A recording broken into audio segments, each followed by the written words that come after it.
Welcome to the Green Nurse Podcast, where we bring hope and inspiration for growth and healing. We're here to change the dialogue and stigma around what it means to feel good or be high, hence the H for hope, I for inspiration, G for growth, and H for healing. You deserve to feel good. We all deserve to feel good. We've got a very special show for you today. But before we get started, here's a little video about what we do in the cannabis space as nurses, and then we will get right into it. Change the paradigm of healthcare.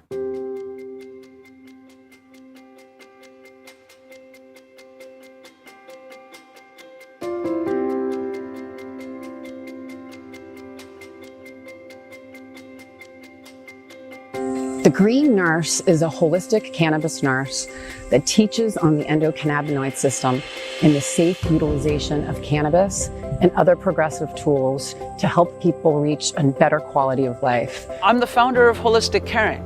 We're based here in California, and we do educational programs and case management for patients on how to use cannabis therapeutically as a medicine. We're also here to decrease stigma around what it means to feel good and be high, hence the H for hope, I for inspiration, G for growth, and H for healing. As the founder of Holistic Caring, I basically oversee the whole ship, and what we're doing is progressive education. Cannabis actually supports all 11 organ systems, our immune system, and all the neurotransmitter signaling systems that give messages to tell our body to either do something or not do something. Because the plant was prohibited, it prevented health professionals, doctors, and nurses from learning about cannabis as medicine. I want to change the paradigm of healthcare and us paving the way into a new vanguard of medicine. It's about education, it's about empowerment, it's about teaching people how to feel good, bridging the gap from what they're not getting from traditional medicine, utilizing different plant medicines, adaptogens, tips, tricks, hugs, and nugs of information to support and nourish the most important system in our body. And it's a lot of soul work, a lot of love, a lot of discipline, and meditation. I'm using my life work as a testimony to others to learn how they can be their own hero and then go help heal the world. And we are, as nurses, the game changers.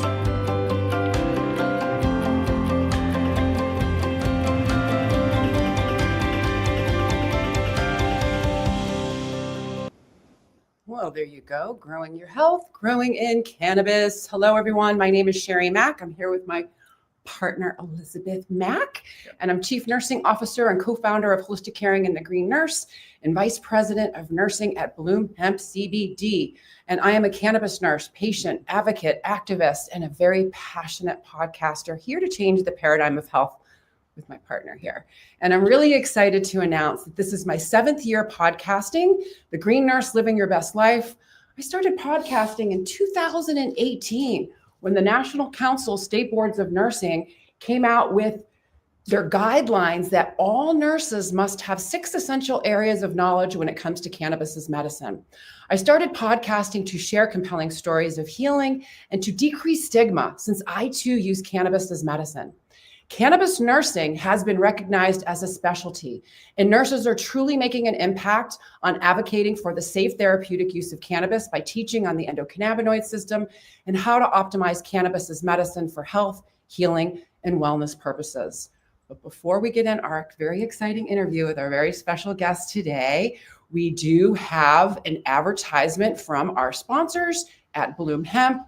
Elizabeth, take it away. All right. So thank you to Bloom Hemp. Bloom is a woman and nurse-owned national CBD emporium leading with quality, safety, value, and patient-centered care. Bloom Hemp products are USDA organic CBD grown in the mountains of Colorado and tested for purity, potency, cannabinoid, and terpene profiles. Bloom Hemp is the only one offering a free nurse line and free care plans for patients. So you can call 970-404-HOPE 4673 and ask to speak to a nurse or our pharmacist on staff, and we will answer your questions and get you started on products that are right for you.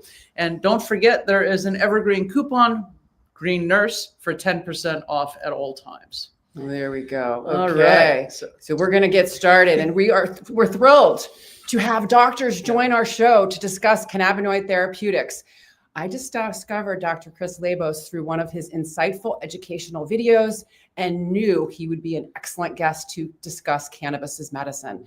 So Dr. Labos is from Canada, where they approach things a bit differently in regards to health, care, and cannabis as medicine. Do you want to read the intro? Sure. Dr. Christopher Labos is a cardiologist with a master's degree in epidemiology as well. He is a columnist with Montreal Gazette and Medscape, which I think we found him on, as well as LinkedIn, featured on the Sunday morning house call on CJAD radio, and has a regular TV segment with CTV Montreal and CBC Morning Live. Christopher is an associate with the McGill Office of Science and Society and co-hosts the award-winning podcast, The Body of Evidence. He is the author of Does Coffee Cause Cancer? A story about food epidemiology and why food headlines are usually wrong.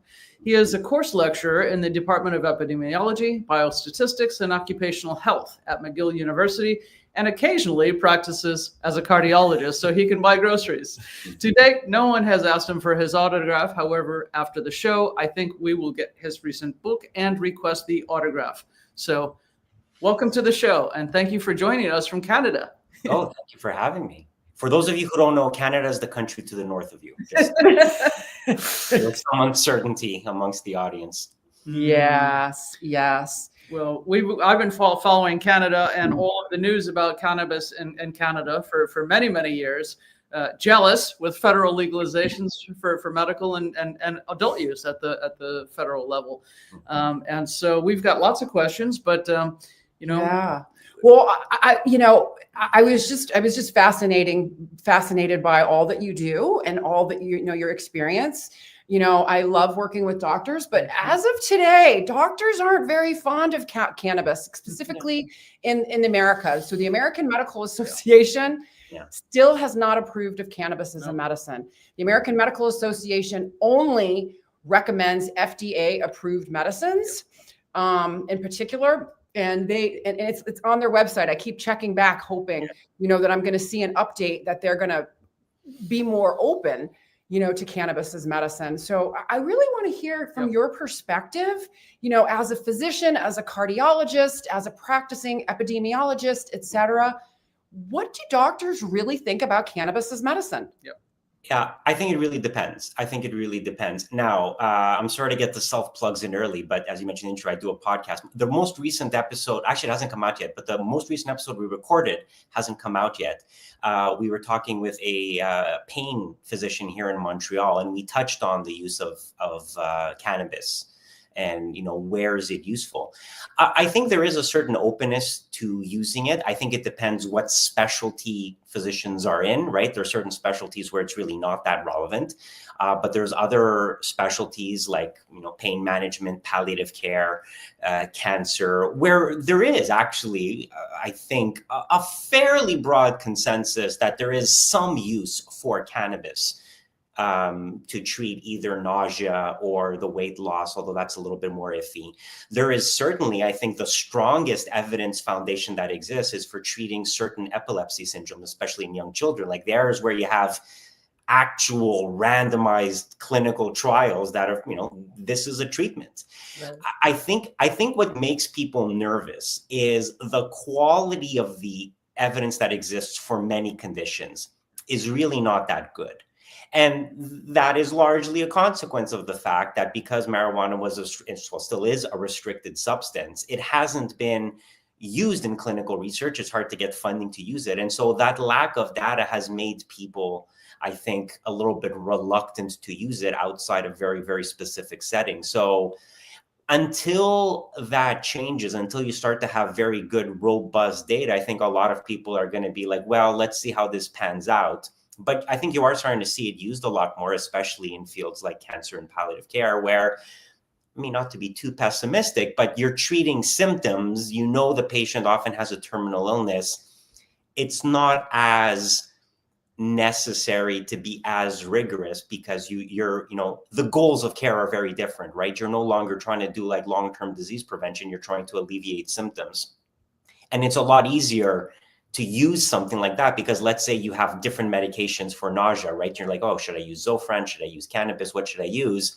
Well, you try it and either it works or it doesn't. You're going to get that immediate feedback based on the patient. Whereas, if you're trying to use it as a treatment for a condition, then you are really going to need, more robust clinical data before you can start applying it to the population as a whole.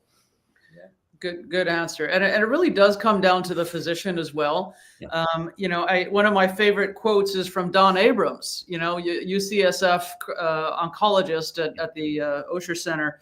And he said, I can prescribe something for pain, for sleep, for anxiety, for appetite, and for nausea, or I can prescribe a 1-to-1 oil that they can buy, down the street at the dispensary, which is right across the street from UCSF, by the way. But most of the studies, as you pointed out, are observational, right? They're not the double-blind placebo-controlled trials, but there are many, but they're small studies, right? Yeah. And that sort of thing. Are they doing 6 years into legalization in Canada? Are they doing those double-blind placebo-controlled trials there? So no, and there's a very good reason for that. Canada is not a very large country. We simply don't have the same degree of research funding. Like I have a very good friend of mine who is from here, now lives in New York. And so she's a cardiologist and doing like some very, very advanced high level stuff in, rejection, like the types of medications you give when heart transplants. And, the grants that she can get from the NIH, in the US there's no comparison to the budgets that you can have here. So I think there's certainly an openness to it, and I think people are using it, and you're going to see more and more data come out. But, if you want large scale, here's the thing most people don't realize, large scale randomized controlled trials, they cost millions of dollars to do properly. Yeah. And unless the cannabis companies start forking out like large sums of money, which I don't think they will, you're really going to need government. And frankly, you're really going to need the US government to make that happen. I mean, Canada in and of itself probably doesn't have the research funds to do a large multinational study. I don't want to, besmirch my home country, but these countries are large. These types of endeavors are very, very large enterprises, and you need deep pockets to make it happen, and to spend millions, tens of millions of dollars is problematic. It's not problematic. It's difficult. I mean, it takes a certain drive to make it happen. And when you have that issue that you have in the US, that it's, Schedule 1 substance, that's a roadblock that a lot of people are just not going to be able to overcome, right? I mean, it's hard enough to do clinical research at the best of times. It can be even harder to do when you're trying to use a controlled substance. So, well, 2025 is the year. We're going to reschedule it here down to Schedule 3, where synthetic THC is, we hope.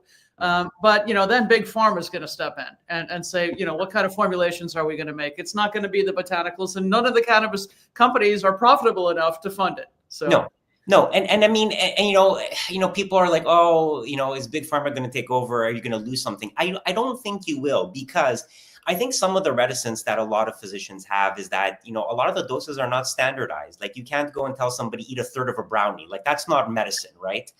So, and I mean, we can talk about the whole thing about recreational versus over-the-counter use versus actually using it as medicine. If we're going to use it as medicine, if we're going to use it the same way that we use every other drug, then it has to be standardized. It has to come in a fixed dose. It's probably going to have to be an oral form, right? I mean, whether it's a capsule or a liquid probably doesn't matter that much, but it has to be a standardized dose in an oral form so that you can give it to 10,000 people and find the right dose. And yes, you're obviously going to sort of, personalize the dose for the individual, right? Start low, go slow, aim high. That's the standard protocol in most things in medicine. But there has to be that type of standardization. And unless you have a large company that can manufacture this thing en masse and then fund the clinical research, it's going to be hard to move this file forward and, bring it in line with what the standards of medicine are. Because as much as you may, want to poo-poo the medical establishment and say that they're overly rigid and not open to new ideas, and, there's some criticism to be made there. The fact is, if you're going to recommend something as medicine, there has to be a high bar and you have to study it. And if it's a good drug, it'll rise to the occasion. And if it doesn't, then it won't. And I think that's what we need to know. I don't think anybody is going to credibly claim that marijuana is going to cure every disease out there, right? It's not going to cure every disease out there. It's going to be useful for some things, but we're going to have to figure out what it's useful for and what it's not. So, if there are people out there who still think that marijuana is good for glaucoma, it actually probably isn't. And I think that's pretty clear. If you have glaucoma, frankly, there are much better things that you can do to treat glaucoma. There are a lot of eye drops that are very effective. So that's the thing. You have to be able to separate out what's true and what's not. And some things are probably going to have to be abandoned. Does it work for seizures? Yeah, I think that's pretty clear at this point. Does it work for nausea and vomiting? I mean, we don't have definitive evidence, but I mean, most probably true. I think you do a trial, you're going to show that it's beneficial, right? Clearly. Is it going to outperform other medications that are already on the market? I don't know. Like, they have to be compared head to head, right? But these are the questions that have to be answered. And there may be things where it doesn't really make a difference. Does it really help with muscle spasticity if you have multiple sclerosis? I think that's up in the air. We'll see. It might, right? There's some suggestive evidence that it does, but I don't think we know definitively. And those are the types of things that have to get sorted out. And, in science, you can't have any sacred cows, right? You have to be willing to go in and acknowledge that, if something doesn't work, it doesn't work. You turn the page, you move on, you find out what it does work for.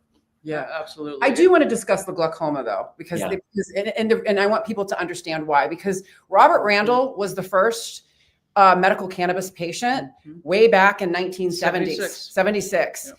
And it was for glaucoma. And he was able to prove literally that the cannabis plant that he was inhaling was able to lower his eye pressure. However, he inhaled about 10 times a day. Exactly. He needed 10 joints a day. And so, exactly. That's a lot. For people to understand that, for someone to be able to consume that much cannabis 10 times a day, having a steady level of cannabinoids, it's not realistic. So that's the part that, the studies, when I'm looking at it, I look at Cannakeys, I look at research, there are studies that have shown that it can work, except for the issue is being able to sustain that amount of cannabinoids in your system over a period of time to make sure that you have that therapeutic level at all times. The better choice is, I have glaucoma. So that's the whole reason why I'm saying it. And I don't use cannabis for my glaucoma. I literally don't. No. Because it wouldn't, my eyesight is too important in my eyes. Yeah.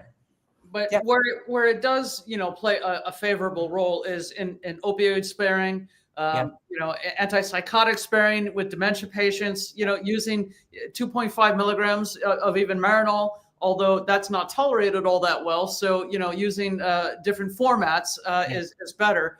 But, the standardization needs to happen. At Bloom, we have an immunity capsule, a soft gel, and it's 12.5 milligrams CBD, 12.5 milligrams CBDA, 12.5 milligrams CBG, and 12.5 milligrams CBGA, with a few other components to make it more full spectrum, but no THC. It's a beautiful formulation. And that is, where I think we need to start and funding studies with that, saying what can it do in stress and sleep and anti-inflammatory benefits, which is really, what we created it for. Not to mention helping people stay well, right? From an immunity boosting standpoint. But, the clinical trials do need to substantiate that. Yeah. And this is the problem, right? It's like, we can't be in a situation where, everybody's trying something different, right? Oh, I have this combination. I have this ratio of THC to CBD. I have this component of CBD in here. I'm, excuse me, I'm using an oral capsule. I'm using inhaled. Like, it has to be standardized. We all have to test the same thing. Otherwise, we'll never get anywhere. And you'll just have the situation we have now where it's not as if there's no research on the use of marijuana for medicinal purposes, right? It's just that it's so heterogeneous that when you try to sit down and meta-analyze it, you realize you can't come up to a single answer, with the exception of the cases that we mentioned, where there are some situations where it clearly works, other situations where it clearly doesn't. But everything else, there's a lot in the middle where it's like, maybe. And it's a question of, how strong do you want the evidence to be before you recommend the treatment? And just to get back to your original question, like, why do most physicians have this reluctance? Because they want a high level of certainty before they officially recommend something. And so even though the AMA doesn't recommend it, right? I mean, the individuals there probably, I would suspect, are probably have opinions not all that different than what I'm saying right now. But you can't, as a professional association, recommend something unless you have the data to back it up. And this is where the real sticking point has been. Yeah, agreed. And that's also why I think nurses are leading the way here in America with the American Cannabis Nursing Association and the NCSBN and that sort of thing, because we are coaches and educators, and we support patients in assembling a toolkit, right? You need a vape for your immediate short-term use. You need soft gels. You need some tinctures. You need some edibles and capsules for long-term, long-acting, short-acting. You need topicals. You might want to try transdermal patches. So assembling that toolkit is really, and then, it all becomes about money and what are the pain points of conventional care that we'd like to, and then we need to open up that pathway to communication with the physician to say, let's look at some things that could be weaned that from a harm reduction standpoint might actually be causing some other things. Because not only 1% of the patients have a gerontologist really looking through everything. But that's, the other side of the spectrum of what you're normally dealing with. Yeah, 9 times out of 10, when we have older folks that come to us and we see their list of polypharmacy and they're on all these pharmaceuticals, I'm like, you know what? We maybe need to talk about getting rid of some of these first before we start adding in cannabinoids. Right. I just got an email from a care manager saying the patient's hallucinating, and it's probably the Seroquel. That's not me. Yeah, no, and you've raised a very good point. I mean, most patients are like, I'm taking too many pills. I don't want to take more, so it's a real challenge. And, look, we have an aging population. We're all living longer, which is a good thing, right? Let's acknowledge it's a good thing. There's a joke that I often use when I give public presentations. It used to be that somebody, a man would have a fatal heart attack in their 50s, and they would be like, oh, well, he had a good life. He had his kids. He saw his kids marry. He had a good life. Now somebody dies in their 70s. They're like, ooh, they died young.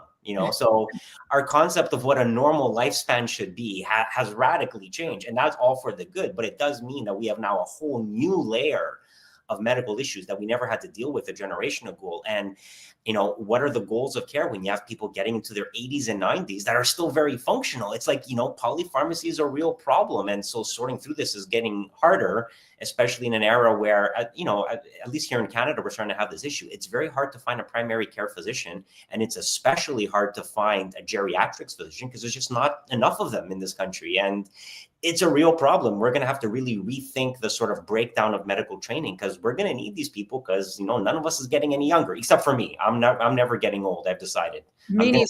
This age forever. Forever 50. September 26th, I turned 59, and that's where I stopped. That's it. Yeah. I refuse to go further. Yeah. So, and when we're working with older folks, you can weigh in on this as well as a physician, we don't die of old age. We die of old age related diseases caused by what? Chronic inflammation. Yeah. And what causes chronic inflammation? Well, fast food, fried food, fake food, artificial flavors, artificial coloring, trans fat, hydrogenated oils, high fructose corn syrup, sugar, alcohol, etc. So basically the bottom line is with you in stress. Yeah. Yeah. So what are your thoughts on, aging? Yeah. And how to really guide people from a more holistic functional medicine standpoint. Yeah. So here's the problem that I always have. Nobody disputes that we should be eating healthier, right? Everybody says, obviously eat healthier. Obviously, we got to stop eating, processed foods because the food that you cook for yourself is always going to be healthier than the food that somebody else cooks for you, right? I don't think there's any argument there. The problem is we can't just say it, right? You can't just say be healthy because everyone's going to be like, okay, well, how? I think we have to acknowledge something. There is a reason why people eat junk food, and a lot of it is financial. Right? A lot of people have been priced out of the ability to eat healthy food. If you go grocery shopping, it is really expensive to go grocery shopping these days. When you look at, who consumes ultra processed foods, it's definitely people at the lower echelons of the socioeconomic spectrum of society. And so we can't just tell people go and eat healthy when there's a financial disincentive to them doing so. And so a lot of what we have to do, yes, obviously, personal choices have to make a difference and you have to educate people. But that being said, I don't think there's anybody walking around out there that thinks McDonald's serves health food, right? Nobody out there genuinely thinks that. But why do people eat at McDonald's? Because it's cheap and it tastes good and it's convenient and it's there. And those are not invalid reasons, right? There's a lot of people who eat junk food because they can't afford to go grocery shopping and buy, they can't go to these bulk stores. I don't know if you guys have Costco in the US, but you can't go to Costco and spend like $500 on your weekly groceries because you're going to stock up. Like, a lot of people don't have that financial flexibility. And so we need to address the underlying causes for that. And that is really a major, that is a policy shift, right? We either have to make healthy food less expensive or make junk food more expensive. And there's been research on both of those things. I mean, there's a lot of cities and jurisdictions that have been experimenting with what is unfortunately called a sugar tax. They should probably come up with a better name for it because nobody likes the word tax. But if you can put in a sugar tax or something equivalent to that, that really makes a difference. People do consume less sodas and less sugary beverages when you implement a sugar tax, and that makes people healthier. If you can make healthy food less expensive, either through subsidies or some other program, people will go out and do it. They have done research on that. So in a sense, we sort of know what we have to do. We just have to do it. And of course, we have succeeded before. Like, trans fats are no longer present in the North American diet in the way they once were because of legislation, right? There was a recognition that trans fats were not good for you. They were often included in the manufacturing of food because of, how food was fried and all that. That's been largely dealt with, right? Most food now, when you go to a restaurant, will say no trans fats. And so we just have to do that sort of thing with all the other things that are not healthy for our diet. One of the big ones being salt. There is a lot of salt present in the food that we eat, especially the food that is prepared by other people, right? Very, very little of the salt or the sodium that you consume as an individual is the sodium that you yourself are adding to your food. I mean, there's some of that, right? But most of it is in the food already because it's been prepared by somebody else. And so if we can pass legislation to get less salt in our food, that's going to make a difference. Or if we can find salt substitutes, and there's been some very interesting research being done about substituting out sodium chloride for potassium chloride as a salt substitute because it doesn't have the same blood pressure raising effect. So there's stuff that we have to do. We just have to go out and do it. So we know what the answers are. We just have to implement these changes to make it easier for people to eat healthy food. I do have a question about the salt. Yeah. Sodium chloride, is Table salt. Table salt versus pink Himalayan sea salt that has all the minerals. Yes. Okay. Is there a myth about that? Because I've been told that sodium chloride is less superior than pink Himalayan sea salt that has all the minerals attached to it. Okay. So, fun fact, Himalayan salt doesn't actually come from the Himalayan mountains.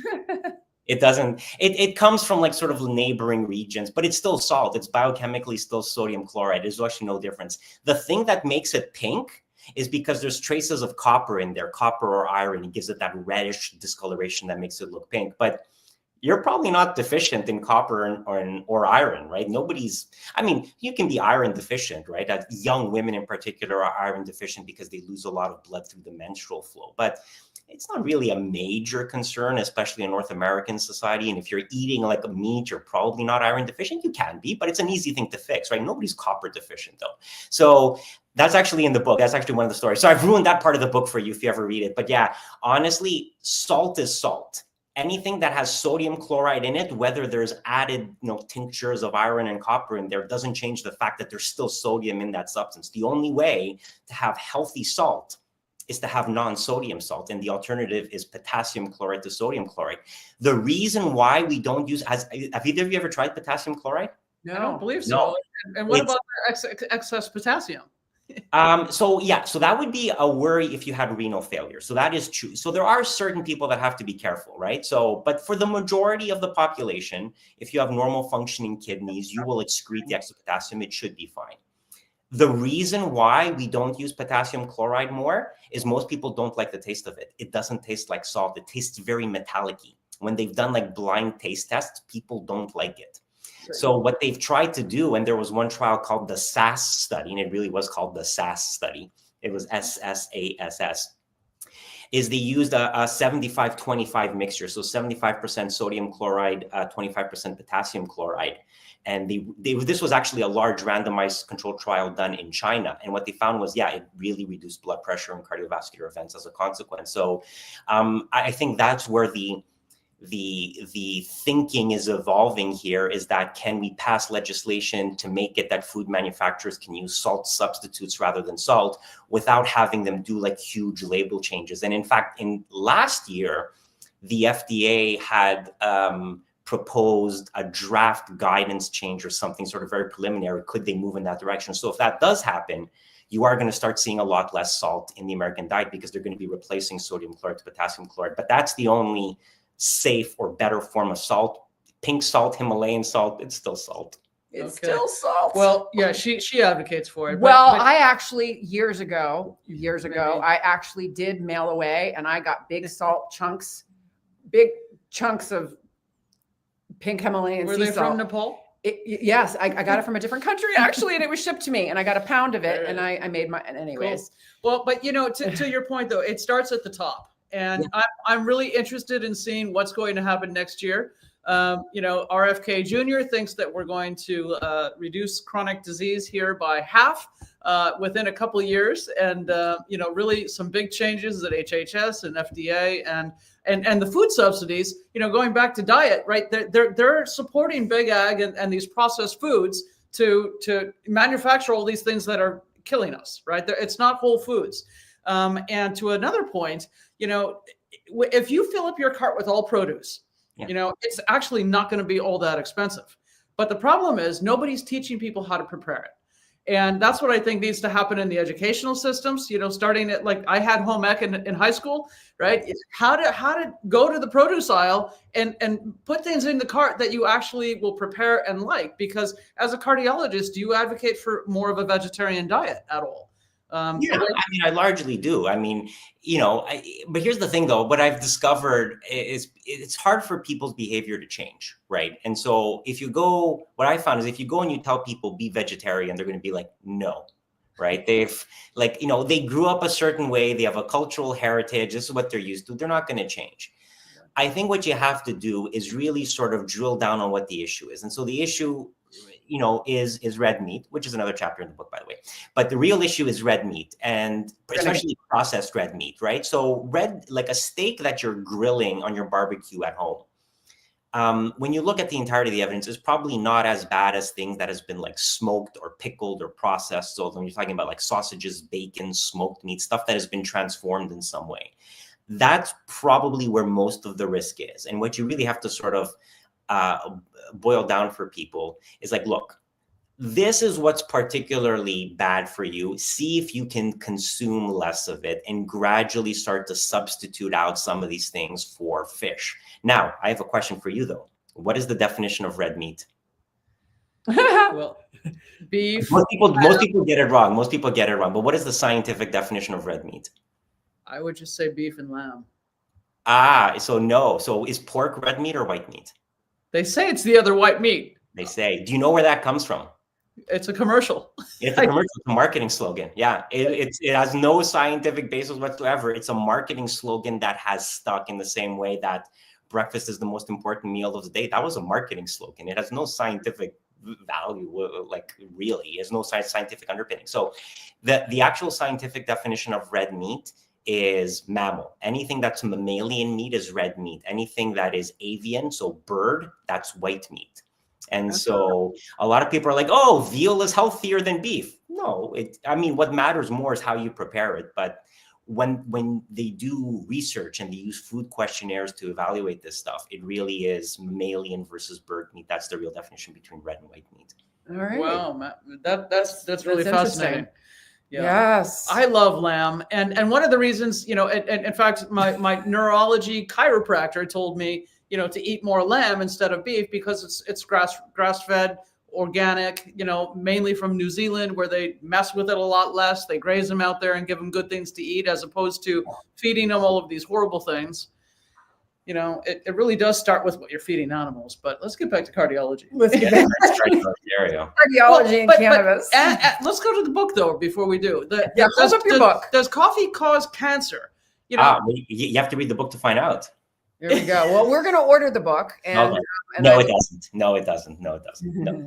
And I think that's what's really funny. I mean, I initially meant this book as like a joke, and the title was a joke, and it's all about food myths. So I mean, you should be able to figure out from the title that it doesn't, right? I'm asking the question a certain way, but it is fascinating because the story keeps coming up, and sort of one of the stories that I say in the book that I talk about was this like 2018 court case that happened in California, where a judge declared coffee to be a carcinogen and actually had to be overruled by the state health body, which was like, no, you can't require coffee to have a cancer warning label on it. That is absurd. And so the case ended up getting overturned on appeal.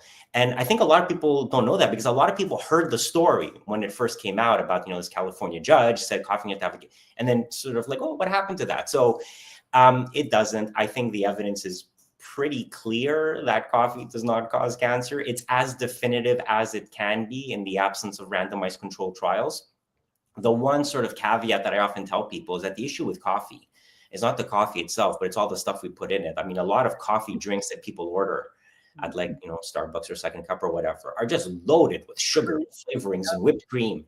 And again, if you like that, and here's the thing, I tell people, like, look, you can do and eat whatever you want, right? It's okay to have dessert every once in a while, but acknowledge that a normal cup of coffee has like 3 calories in it. Like, it's basically bean water, right? Coffee is essentially bean water. It's water with a little bit of flavoring in it. Yeah. The minute you start adding stuff to it, there's a lot of calories. And at one point I was drinking French vanilla because I just really like the taste of vanilla. And I'd gotten French vanilla coffee to make it at home. And at one point I looked at the label and I was like, 300 calories per serving. What the heck? I'm like, no, that is too much. And so that's where I think a lot of people fall down, is that they don't realize how many calories are in a lot of these extra servings, because coffee is essentially a 0 calorie beverage until you start adding stuff to it. And those flavorings are not good for you.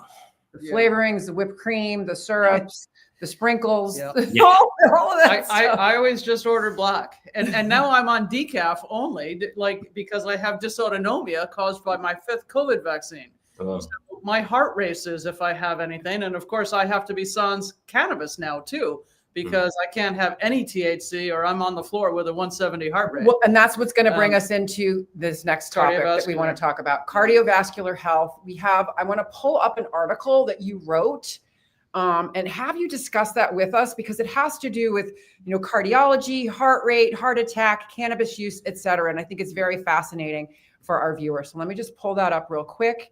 And we want to, we do want to know, did cannabis save Kevin Smith's life? Yeah. And who is Kevin Smith? Well, if you don't know who Kevin Smith is, I mean, just Google. He's a filmmaker. He's done, some pretty big movies like Clerks, Mallrats, right? And for those of you who don't know the story, a few years back, he was doing a live show, and he suddenly started having like chest pain. He was sweating, and he was like, I don't know what it is. And I don't know that it was the marijuana that saved his life. Frankly, I think it was his assistant that saved his life, because he went backstage and he's like, I don't feel well, but I think we still go on with the show. And his assistant was like, no, we're calling 911. And so they called an ambulance, took him to the hospital, and he was having a heart attack. And so they went in, they unblocked the artery using an angioplasty, as they do. And the story was that he had asked his doctor at the time, is like, because he's famous for smoking marijuana. And he's like, did all the marijuana I smoked, did that like cause my heart attack? And his doctor was like, no, actually the marijuana saved your life. That's, the story that he tells. I don't know if that's exactly what his doctor said. I mean, sometimes, stuff gets lost in the heat of the moment. I suspect what his doctor was trying to say was like, no, there's no real danger to marijuana in terms of causing heart attacks. The evidence there is, very inconsistent and very non-definitive. Apparently, his doctor was making the argument was that the marijuana kept you calm, and that's why, it didn't like cause your blood pressure to shoot up, and maybe that was beneficial. But frankly, if you're having a heart attack, the thing that makes the biggest difference is how quickly does somebody call 911. You know who has the best outcomes for heart attacks? It's the people who have heart attacks in public settings. Because when you're at home, what happens? You're like, oh, maybe it's indigestion. Let me see. Let me drink some cold water. Let me give it 20 to 30 minutes. Let's see what happens. Whereas if you have a heart attack in a public setting, people are like, nope, I don't want you here. We're calling the ambulance right now. And that's often to the good. And in fact, what saved his life was probably his assistant calling 911 more than anything else. So, but it was an interesting story because if nobody has seen him on Colbert, he was on the Colbert Show talking about it. He basically goes on like this 7-minute rant. And at the end, Colbert is like, well, I wish we could have talked about the movie you were here to promote, but maybe for next time. So it's a great, funny segment, it was sort of this sort of temporal hook to write the article for Medscape and go over the evidence and to compress down a very complicated topic into a one-liner. It's very inconsistent. It's unclear that it makes a big difference. It's probably not that risky, but it's probably not that beneficial either. And there may be very heterogeneous effects, right? For some people, if it's shooting up your heart rate and your blood pressure, that's probably not great in the long term. But it's also a question of what are you comparing it to? Like a lot of people come up to me and they'd be like, well, is it the same as smoking? And I think there it's like, well, no, it's pretty clearly not as bad for you as smoking. Smoking is quite literally the number one cardiovascular risk factor. The reason why we're seeing less heart disease now compared to the 1950s is because people smoke less, right? I mean, smoking cessation, one of the great public health achievements of the 20th century. So, so you have to sort of frame it that way. And that's sometimes the most difficult part of medicine is communicating uncertainty and saying, look, we're not really all that certain. Yeah. But if, and everybody responds differently, but if you're smoking marijuana and it's increasing your blood pressure and increasing your heart rate, then, that's probably not great in the long term.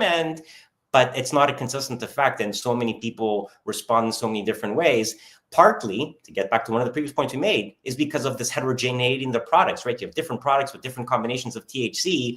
It's not surprising that people respond differently. So I don't think we can give a blanket statement overall. And you just tell people, like, look, be careful. I think what we can say overall is that it's not the most important issue that we have to deal with in terms of cardiovascular disease and cardiovascular prevention. There's much more meaningful targets that we have to go after. Well, and you have to be in touch with your body, right? It helps to also have a Fitbit or something that might track heart rate to see. But, we don't have the other article here that we probably should pull up. But, the American Heart Association came out and bashed cannabis earlier this year, saying, it increases heart attacks, it increases stroke, it increases, blood pressure. And, they're telling people that they should not be using cannabis. And if you have any kind of cardiovascular issue, you should absolutely abstain. And as nurses, we tell people, with respect to high THC cannabis, do not inhale if you have pre-existing cardiac issues, if you're on a lot of medications. So let's break down, the cardiovascular impacts of high THC and what you tell patients to be cautious of. Yeah, I mean, it's essentially that. I think you tell people, it's like, look, we may not be certain, but, it's probably not a good thing, especially when you're getting into the very, very high doses, right? And, it sort of depends, like, what doses are people using? How frequently are they using it? Are they occasional recreational users, or are they doing it consistently? Like, it really depends. I mean, I have one patient who, God bless him. I mean, a very heavy marijuana user. Every time he smoked marijuana, it would set off his arrhythmia. And I was like, can you just stop? Like, every time you do this, you end up in the emergency room with your heart racing.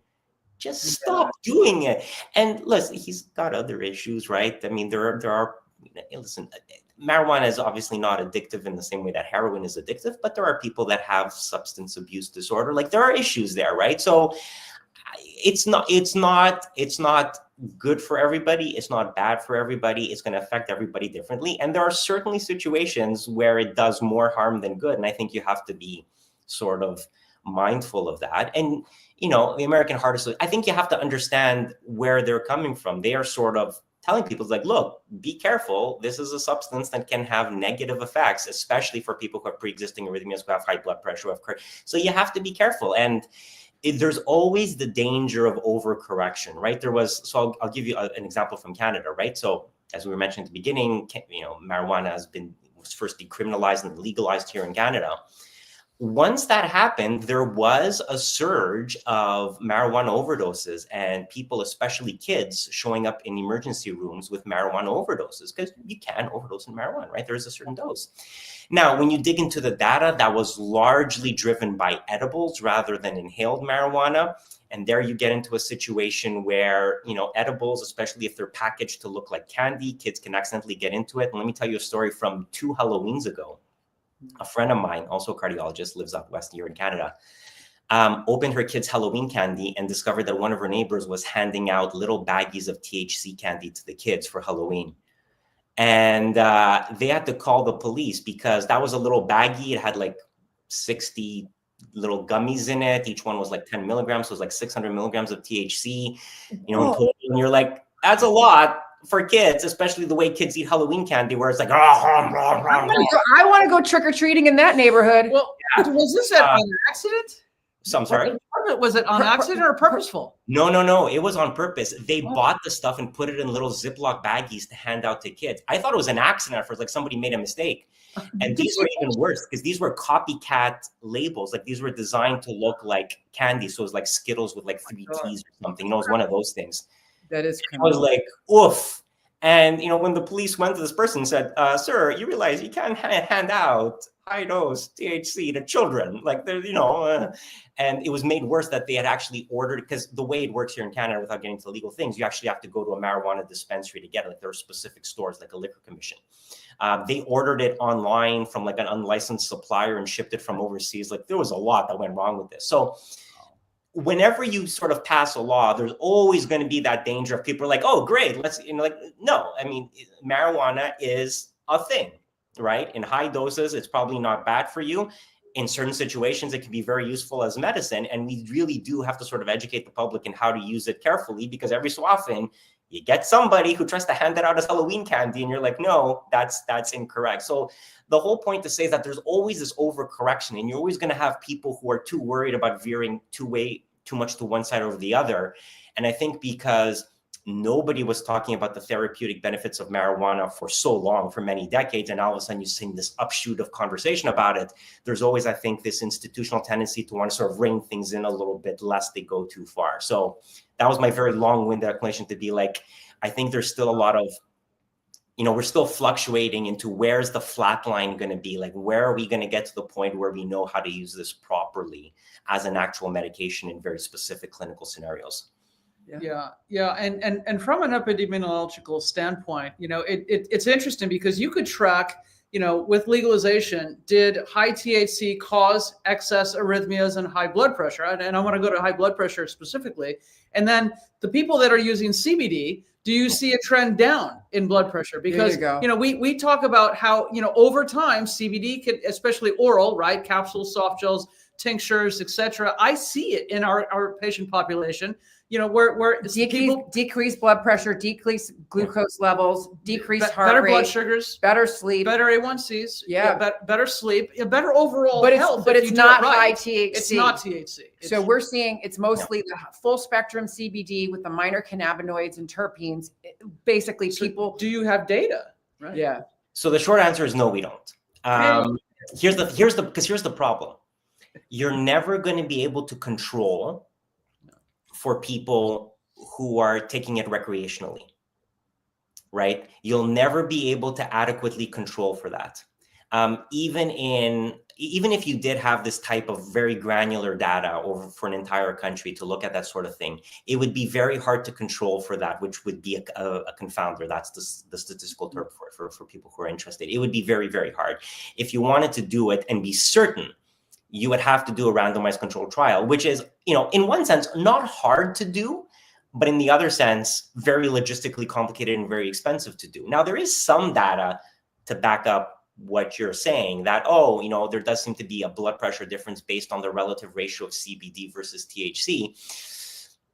I know, but the evidence there just keeps fluctuating, right? So and that's why, it's not used to treat blood pressure. I can tell you that for free. Like nobody's prescribing this to treat blood pressure because I don't think we really know what the law, we don't really know how effective it's going to be. And here's the thing, there's no shortage of good blood pressure medications. There's literally dozens of them. So we can give very inexpensive, very effective blood pressure medications that work.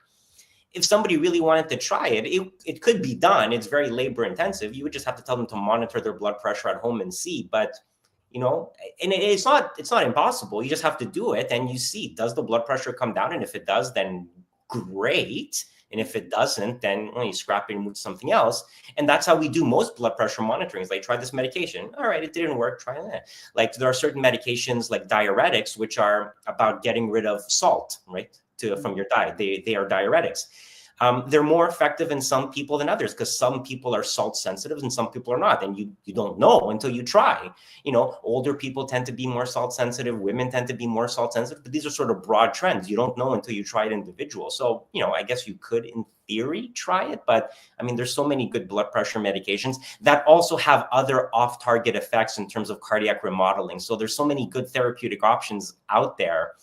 It's hard for me to see how a CBD tablet in and of itself would outperform what's already there, because that's what you would have to prove, right? You would have to prove not that it's as good as what's already in the market. You would have to prove that it's better, because we already have a cheap, inexpensive pill that's already pretty good, that has, virtually no side effects, as evidenced by the fact that millions of people take high blood pressure medications and are better off for it. So on those diuretics, if you're salt sensitive, do they work better? Yeah. And there are some people, you put them on a small dose diuretic and their blood pressure drops, and you have other people, you put them on, it doesn't really make a difference. And you don't really know until you try, right? Again, broad trends, women tend to be more salt sensitive than men, but I know when I eat at Cheesecake Factory or something, I'll be like, man, I feel so toxic. My reins are crazy. I feel lethargic. I can't stand it. Puffy. It doesn't feel good. I become an Oopa Loopa. Well, salt makes you retain water. That's the other thing, right? It does make you swell. Like, that is a real thing that happens. And so, if we could get salt out of the diet, that would make a difference. And it's a particular challenge for patients who have heart failure or who have renal failure, because they retain even more water, and managing salt and fluid status in heart failure patients is really challenging. Really, really, really, really, really challenging. Yeah. So Sherry's got another question. I do have another question too, and this is a question that you submitted, and I think it's important to cover in regards to cannabis versus alcohol, right? Is there a parallel between cannabis and alcohol? For example, during Prohibition, alcohol, which I didn't know, could be obtained by prescription by many doctors prescribing alcohol to patients. I never know that happened. And so this would be really good for you to disclose. And the practice stopped when Prohibition was abolished. So let's cover that, because I think that's fascinating. I'm not a big fan of alcohol. So I would love for you to cover that. Well, so here's the thing. I mean, for anybody who's interested, it's really fascinating to look at Prohibition, because I think there are a lot of parallels between alcohol and marijuana, right? The minute you have something legal, what happens? You drive it underground, people get it from illicit suppliers, you can't control quality. When you're talking about alcohol, that's where moonshine comes from, and people going blind because you're mixing in methanol with that. And you did have these very, very, in retrospect, comedic situations where people are going to the doctor and they were like, yeah, I would like a prescription for alcohol, please. Why? I don't know. I have stress. I have nerves. And so you get prescriptions for like nervous condition. And you're like, yeah, all right. So the great advantage of the decriminalization, the legalization of marijuana here in Canada, I mean, regardless of what your point of view is on, drug legalization or not, it has at least lowered the temperature on the scientific discussion, where the people who want to go and enjoy recreational marijuana can go and do it. And as long as you're not going to drive a car afterwards, and as long as you're not going to give it to children as Halloween candy, you do your thing. It's lowered the temperature. It's allowed, I think, a much more reasonable discussion about what are the actual medical benefits, and that was the sort of thing with alcohol. I think a lot of people, because here's the thing, we were in this very weird situation before legalization where you could get marijuana with a prescription. And so you had the situation where you would have a marijuana store with a physician in it, that when you showed up, they would write you a prescription for marijuana, and then you would go to the counter over and fill that prescription. And I was like, I don't know about that. That seems like a conflict of interest. Like, that's not how that's supposed to work. There is a reason why we separated out the medicine from apothecaries, like back in days of yore, right? Because the people who prescribe medications are not the people who are supposed to be selling you medications, right? That division is what's supposed to be the gold standard. So I was very uncomfortable with that situation. I don't think it was for the benefit of anybody. I think separating those things out makes a difference. And I think, if the United States does eventually move to a decriminalization, at least, or legalization thing, I think it's going to improve the quality of the debate, because you're going to have this much more scientifically grounded arguments of like, what can you use marijuana for? In the same way that if you tried to have this medical argument during Prohibition about the benefits of alcohol, you'd people like, oh, it's absolutely necessary. And like, no, you were just using your physician to get a prescription to get access to a thing that you wanted to consume, not because you had any real medical problem. So I think there was a lot of abuse of the system and a lot of people doing things that were very, very sketchy. And at least that's largely gone now, because now the dispensaries are just stores, right? You don't have a physician sitting there writing you a prescription. If you want a prescription, you go to your doctor. I mean, you can also get it over the counter, right? And I mean, that's not unheard of either. I mean, we get Tylenol over the counter, right? So, but you can go and get it prescribed. So if your child has Dravet syndrome, for example, one of those genetic epilepsy things I talk about, you go, you get a prescription. That is one of the approved treatments, right? So you go, you get it, it's given to you. There's no sort of stigma. There's no sort of controversy about that. So I think that's, when I was thinking about this, I thought that was an interesting parallel for people to think about. And if anybody doesn't know much about Prohibition, I mean, the Ken Burns documentary on this is a really, really good watch if you can find it. I enjoyed it thoroughly. And, you know, read up on Prohibition. I think you'll see a lot of parallels between what was happening then and sort of what's going on now. Yeah, I love Ken Burns, so I will check that out. One of the good things is that, you know, with Prohibition being released in Canada, is that you're now driving people to a legal source, as opposed to, you know, the illicit market, which we still have, you know, raging here in California. You know, but we've got 40 million people, which is basically what you have in Canada. Yeah, a little bit more, actually, a little bit more. Yeah. So it's a huge market. Yeah. On those doctor visits, though, in America, when people go get their medical recommendation, the physician's doing no counseling. It's, do you have a qualifying condition on my list? And could it be beneficial for you? Do they do any kind of counseling in Canada when they're writing the recommendation? Real patient care, real coaching. Like, for example, when I went to get my medical card and I said to the doctor, okay, now what? And his response was, good luck, kid. Here's a piece of paper with illicit dispensaries. Good luck, kid. That's exactly what he said to me. Is it better? And here's the thing. If you think about it that way, like, imagine you're a physician, you're getting inundated by people who, let's call a spade a spade. Many of them wanted recreational cannabis, right? And they were using the medical system to get that card. The minute you take that off the table, you now have fewer patients to deal with. You have more time to deal with them. You can actually do it. You can actually identify who needs it and who doesn't, right? And you can actually tell people. I suspect there are still people out there with glaucoma who's like, oh, maybe I should go get medical cannabis. And you'd be like, no. What you actually need is you need to see an ophthalmologist and start eye drops, right? So you can actually do this sort of stuff more properly and write out an actual prescription. Because before, you were essentially just doing paperwork, right? You had physicians doing paperwork, and that's not the most efficient use of a physician's time. A physician should be there to treat patients, not to just fill out a form for people. Right. And that's what it largely became. So if you take those patients off the table, I think it frees up time and frees up resources to do more meaningful stuff. And I think that's just to the good. Yeah. And are all the physicians able to write the recommendation up there? If somebody does want a actual medical, if somebody in Canada says, I have chronic pain, I have fibromyalgia, I'm not sleeping, I'm stressed, etc., does their primary care physician have the autonomy, and do they write a prescription for cannabis and teach them how to facilitate the use? Yeah, I think so. I don't think there's any restrictions. Now, again, I don't prescribe much medical cannabis myself. It doesn't often come up in cardiology, right? Right. I would usually if it was really, like, if a patient was really suffering from anxiety, let's say, that's something I do see a lot of, because patients get referred for palpitations, and you work them up. You're like, well, your tests are normal. It's probably more anxiety. You should get treated for anxiety. At that point, I'll send them back to their primary care physician, and they'll decide whether it's, if there's a component of depression, then maybe you want to go more for the antidepressants. Like, there's complex things, but yeah, I think any physician can. I don't think there's any restriction to that. I have to admit, I'm not 100% sure, and it may vary province to province. So, much like in the U.S., where there's differences between states, there are differences between provinces here in Canada. But I don't think that's really an issue. If you really feel that the patient would benefit from a medical treatment, I think you really do have the power to just prescribe it in whatever formulation you think is appropriate.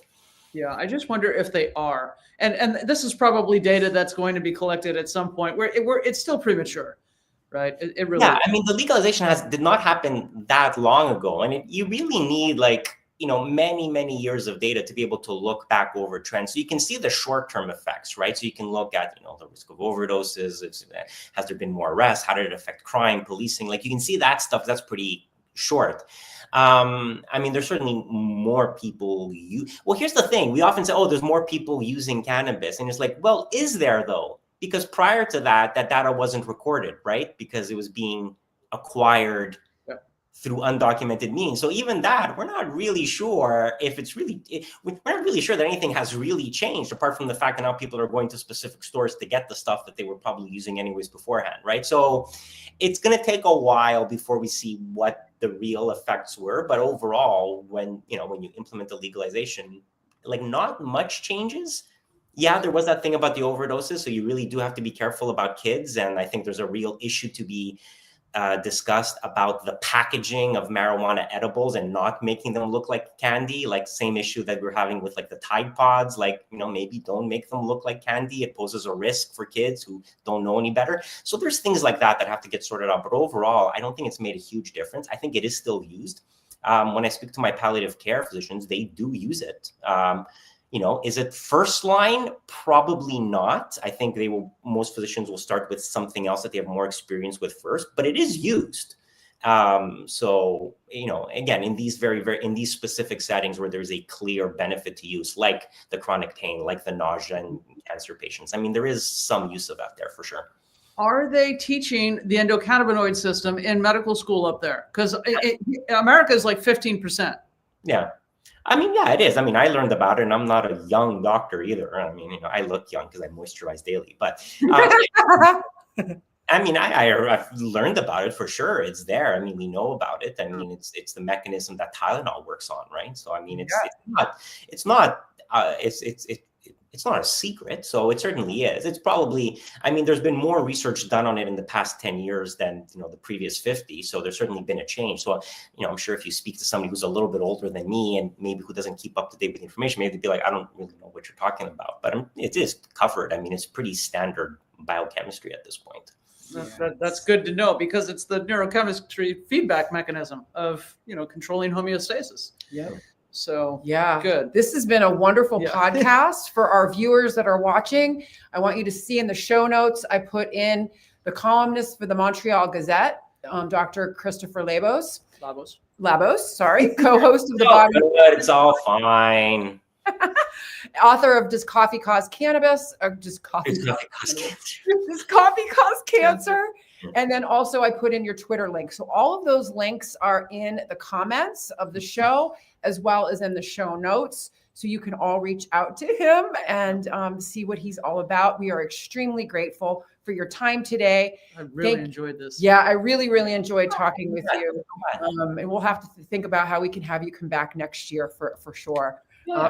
I'm gonna write to you privately and make sure I get a copy of your book. Yep. Right. Because nutrition and diet is huge, and myths are important. It's truly, when we're working with patients that come to us, that's one of the first things we look at. Mm-hmm. What are you taking? What are you eating? What are you drinking? What are you putting into your body? The biopsychosocial, spiritual aspects of health and healing. Yeah. So really grateful that you were able to come on and share your time with us, share your expertise, share your knowledge, and just to hear from you, hear from a physician, and to join us in this movement of truly changing the paradigm of health. Yeah. So happy holidays. And before we end, we're going to end with our little video.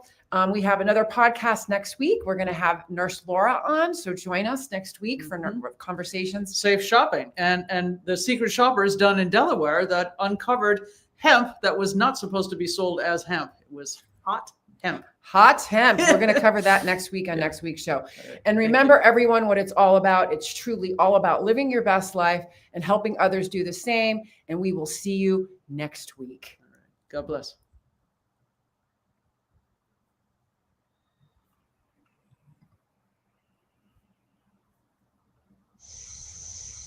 We're here to educate and empower patients to make choices that are best for them. We're also here to decrease stigma around what it means to feel good and be high. Hence the H for hope, I for inspiration, G for growth, and H for healing.